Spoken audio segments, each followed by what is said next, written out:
In this episode, Andrew and the team head to the famous Bark River International Raceway, located in the Upper Peninsula of Michigan. There, they will be faced with unexpected challenges to overcome if they want to stay in the fight for the points lead.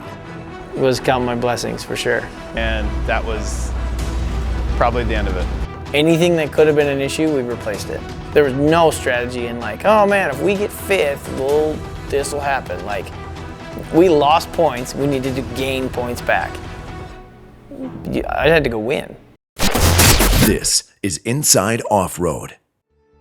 Yeah, last time we raced here, we had a big wreck. It just wasn't our weekend, but previous to that, I've always really loved Bark River. I had my first Pro Light podium there. I had my first ever off-road race I raced in there. First time I ever went to watch a race, so it's kind of like a lot of history. Every time I'm there, it just feels nostalgic, and it's a lot of the first things for me in off-road have been at Bark River, so I just love going there. It's a really cool track. I've never been here in the UTV before, so it's cool to, bring that car here and see what it can do.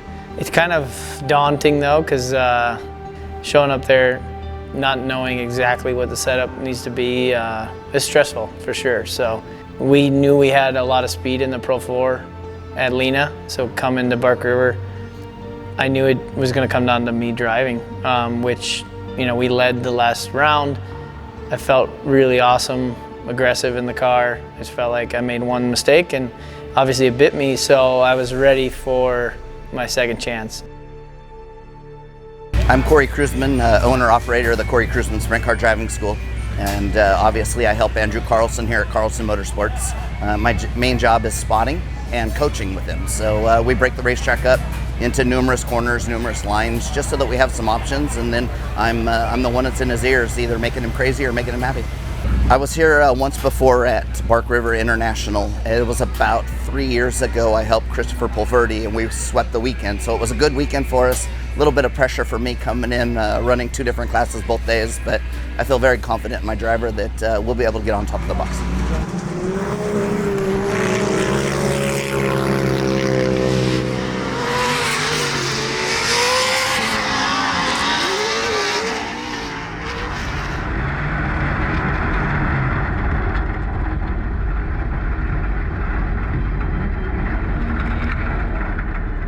Went out in practice and qualifying and just struggled. We broke both times, and that was a battle. I think we got it figured out now, swapping some parts out. Kind of should have saw it coming, should have fixed it earlier, but one of those deals, live and learn, I think. We had the same clutching, the same everything we'd been running, and we didn't change anything, and it wasn't working. So I think just seeing how much different that track is, I don't think the straightaways are a ton longer than Crandon, but some of the pulls you have are just different. And I think we didn't really take that into account, and part of that was on me. We were gonna go test at Bark River. It's a haul all the way over to the UP just to go test, so we didn't. Yeah, it put us in a tough spot. We were scrambling.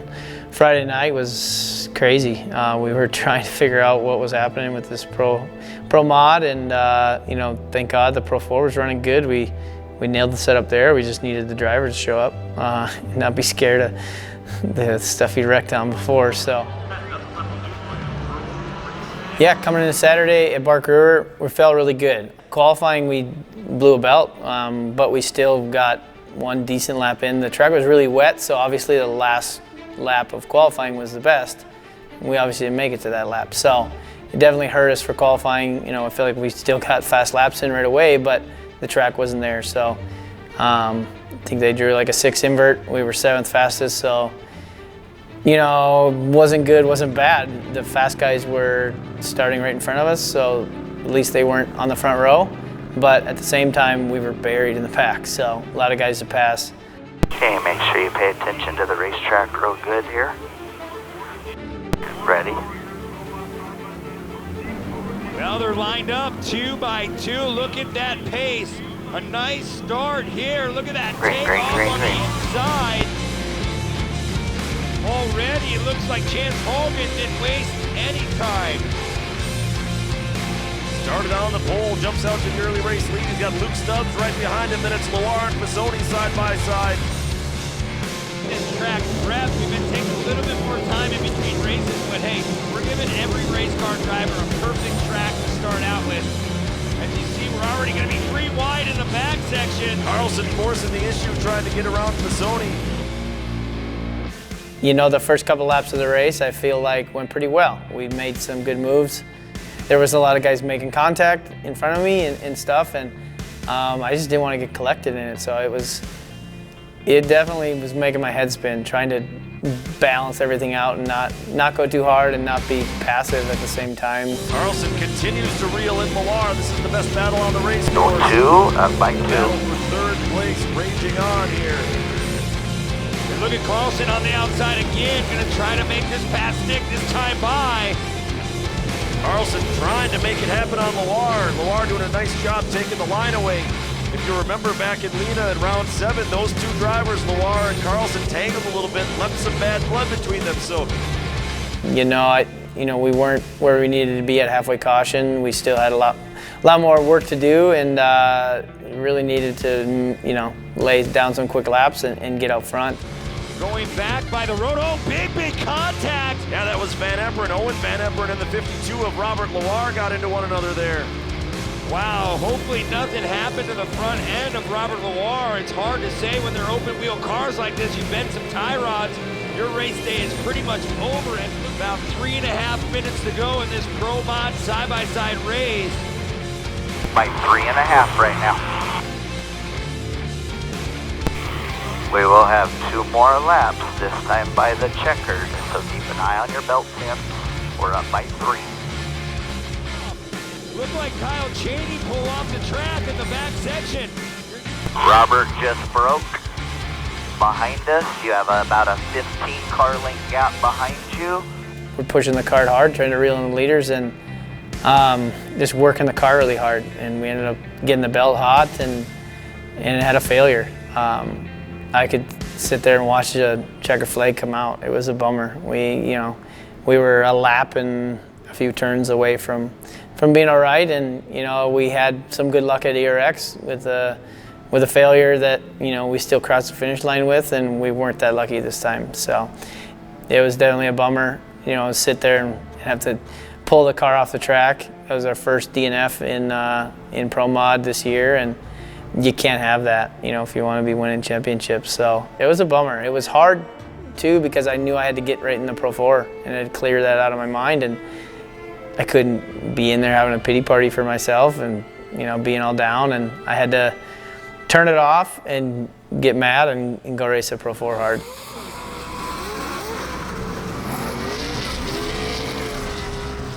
Hey Corey, you got me?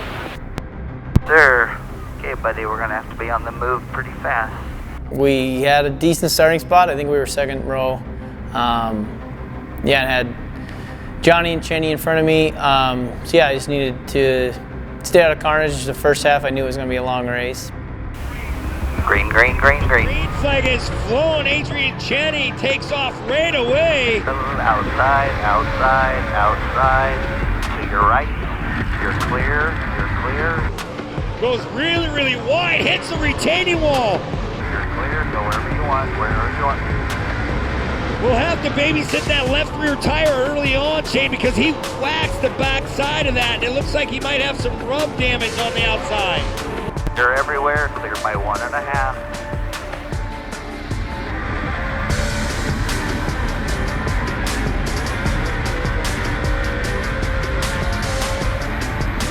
Got a little bit of water, man. Chaney makes another mistake, just missing that tire again. Very nice, Dylan.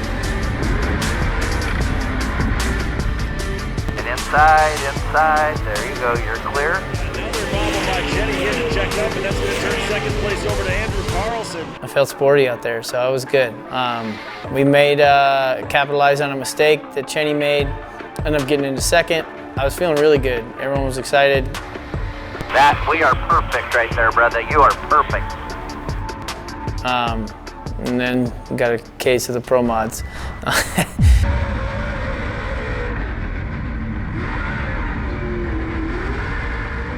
Got him coming. Go for it, go for it. Still got one coming inside. Get in that mud, don't get in that big mud.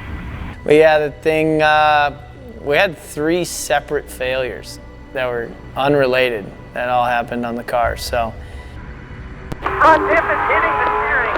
I can barely steer. We lost power steering was the biggest one. These trucks are now rack and pinion, they're all hydraulic, so when the power steering goes out, you're literally trying to shove fluid through a hose to turn the wheels. So we were flexing the steering wheel. You know, I was in there, like, I was bending the steering wheel trying to steer the thing. So I was, for one, exhausted. Brought me back to snowcross days with the arm pump.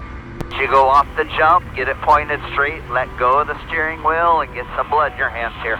Once you get it straight, take your hands off, relax a minute. That was frustrating.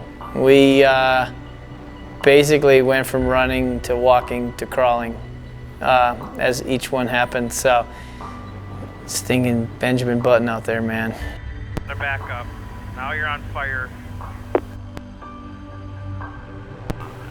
LeDuc ended up breaking 2. You know, it was like a race of turtles out there. Like, we were just like running the same speed as him. We were gaining a few car lengths every lap, but it was like, oh man, I'm gonna wreck this thing by trying to pass another broken down car. So, you know, I'm generally an optimistic guy, and I can, you know, pretty much always say tomorrow's gonna be our day. It was looking rough. I didn't know how we were gonna pull out of it the next day, and normally when you have bad luck like that, and luck, whatever you wanna call it, just when it's looking like it's trending that way, like, you're almost crazy to be like, yeah, man, we'll get it. Like, you know, it's fine, guys. Like, we got this. Like, you're almost stupid at that point, so. This is JoJo, and she makes tough days at the racetrack a whole lot better. Don't you, JoJo? We didn't have a great day, but you're having a great day. With both vehicles having mechanical problems, it added stress to Andrew and the team. Everybody pitched in and worked late into the night. With the year-end championship on the line, the team decides to take a chance and go with a go-for-the-win setup for Sunday's race in the Pro Mod. I was gutted. Basically, we've been chasing the championship all year. We've been leading it all year, except for, I believe, 1 round, and that was probably the end of it. The night before, we were here till probably midnight. Last night, we were here till probably 10:30. We have an idea of what we can do to make it even better. We're gonna add on to what we did yesterday, go a little more extreme with it, and see if we can't make the car a little happier towards the end of the race. So fortunately, we haven't had an issue with it up until this round. We knew this was gonna be an issue at this track due to the long sweeping corners and the long wide open throttle pulls. The fans love to see wide open throttle and fast speeds, but it's just detrimental to these cars. Yeah, if Andrew can get on the podium today, then it's going to be a great situation because that'll put us back in the points running for the championship. It won't put us, I believe, in first, but it will put us really close to first, to where we can go into Crandon with our heads high and try some things. We're actually going to Crandon tomorrow to try some different clutching and different setups to see if we can't get a little more speed out of it and be the best we can be going into Crandon in the final round. The Pro 4 race on Saturday was a bit trying as well. Just the racetrack is so big and it requires so many things from the truck that unfortunately, as you saw, we started off with I think 11 trucks and we ended up with 3 running at the end of the race. So it's a real mechanical issue with the trucks, and it's nothing that we're doing wrong, it's nothing that Andrew's doing wrong, it's just so hard on the vehicles to run such torture. So we're gonna take and concentrate on today. We've rebuilt the truck from front to back, and we got some of the best guys in the business. So I think today we'll stand a good chance at hopefully maintaining a little bit, and then we'll go from there. Where we were in the points, that was the hardest thing with Pro Mod. We lost like 20 points. You know, now filming this, I know what the points gap was. At that time, I didn't even look. I was just pissed. I knew regardless of how many points I lost, all I needed to do was go win the next day. There was no strategy in like, oh man, if we get 5th, this will happen. Like, we lost points, we needed to gain points back. I had to go win.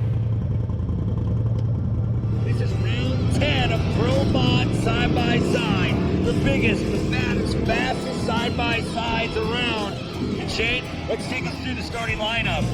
21 cars about to take the green flag here for Pro-Mod side-by-side. Scotty Lawrence will be alongside Andrew Carlson in row number 1. And then in row number 2, it'll be Robert Loire and Kyle Chaney. Row number 3, it's going to be Rodney Van Epperen alongside his son Owen Van Epperen, who won yesterday's race. We had a great starting spot for Pro Mod. We got lucky with the invert, and we're on the outside on the front row. So, you know, still had fast guys behind me. It was no easier than any other day, but, you know, I knew we got to the front the day before and started 7th. Now we're on the front row, no excuses, so. They get up and go. The power to weight ratio is just about the same as a Pro 4, and here we go. Green flag flies. That's Andrew Carlson in that 15 on the outside. Yeah, but look at that jump by Scotty Lawrence as he dives down into turn 1. Lawrence was on the pole for this one. He's going to try to stretch his lead early over Carlson, Chaney, and all the rest. Owen Van Epperen got really crossed up entering turn 2. As they're going to come towards that Cooper Tires flyaway jump. It's going to be Lawrence. Carlson. Once Carlson's going to really try to set up this turn. He's going to go outside, inside, trying to duck underneath. He's going to be side by side. Can't get it done there. Ton of bounce in the rear end of Lawrence's car. I'm watching the left rear tire on Scotty Lawrence. It's bouncing just out of control, like there's a shock issue there on that number 26. Well, we'll have to keep an eye on it. Like you said, Shane, as looks like Lawrence has definitely come off the pace, so you're right. Something's definitely going wrong with our second place competitor. As here comes Kyle Chaney in that 91. Got by him in 1 or 2 laps, and we're out in the lead. You know, just with what happened the day before, it was not a guaranteed fix, you know, but it was as guaranteed as we could have got it. So it was definitely in my mind that there was a chance we could not finish, just because we didn't change a bunch. We just freshened everything up, made sure everything was good, and we didn't have time to go test what failed. So we kind of just went out for it again. That is one of the farthest jumps I've seen a Pro Mod do it. He just moved Chaney out of the way. That's going to let Owen Van Epperen into the mix as well. Yesterday's winner in round 9. I wanted to go fast enough to win, but I didn't want to push that car more than I had to. I changed my driving a ton. I was the nicest to that car I had been all year. We definitely had more in the tank, but I didn't know hard to push it, because I can lead 9 out of 10 laps, but if I don't finish that 10 lap and lead that 10th lap, I don't win. So. Chaney just launched over the flyway, setting up outside of Carlson, putting the pressure on. He's got the outside run. Wow, look at him. He went the long way around, made that pass stick. Here comes Carlson back. Great driving by both Pro Mod drivers, not making any contact. You know, I was making it hard for him. He had to go around me if he was going to pass me, and he did. He was pushing his car really hard. He had nothing to lose. He's not in the points. He's just racing for wins. So he was hammering his car. And he had blown a belt the day before too. So obviously, you know, he's in a different scenario than I am, but he had similar results the day before. He kept pushing it. And but the problem is they don't have any ice skates underneath those wheels. It really is hard to grip these turns. Oh, Chaney! Speaking of bad luck, Kyle Chaney. His whole wheel fell right off, kind of like what we did the race before. We got the lead back, had a couple laps to go, and didn't need to turn up the pace. I just needed to finish the job. From Elk River, Minnesota, the number 15 Yokohama Tires ride, Andrew Carlson will take round 10. The challenging Pro Mod win puts Andrew 22 points behind the leader Rodney Van Epperen with only 2 races remaining. We nailed it. We did that. We got the win. It was a weird feeling when we crossed that line, because it was like the weight didn't really lift. I was still like, oh man, hope we still make it. And even though we made it, I don't really know. It didn't really set in, you know. I got in, and I think everyone was just like don't even talk about it. Let's just move on and don't acknowledge the fact that, you know, we made this thing work, and we did. You know, we were the underdog that day, and we came back, and, you know, every other time that car had been on the track, it got towed off. And then we went out and won. So hats out to my team, all the guys working on this car. So that was awesome. Couldn't be more ecstatic about that. We threw everything we had at this car. That semi's full of Polaris RZR parts, and I think we used every single one to try and make this car do what it did today. So super excited to be going into Crandon in the final rounds, and it's gonna be awesome. Felt like we had our mojo back. So got on the Pro 4, I was excited to get out there. I knew it was gonna be tough to make up time on guys, so we were gonna have to come out right away when the track was fresh and make some good moves and have good speed. Otherwise, we were going to get blown by, and then we weren't going to be able to make passes. We'll be ready to take the green flag. Here we go. Pro 4 is underway. Johnny Greaves jumps out to the early race lead down into turn 1, pitching the truck way sideways on this slick surface here with the water they put down. Yeah, the Pro 4s are definitely going to need an all-wheel drive because it is really wet. It's going to take a little bit to shake off this water.